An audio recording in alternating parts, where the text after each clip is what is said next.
पाणी डोळ्यांमधले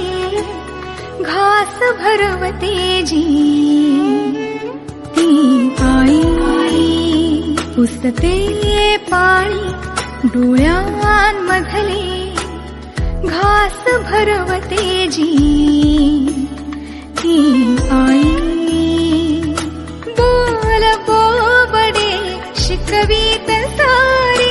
बोल बोबडे शिकवीत सारे जग दाखवते ती आई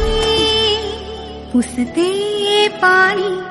डोळ्यांमधले घास भरवते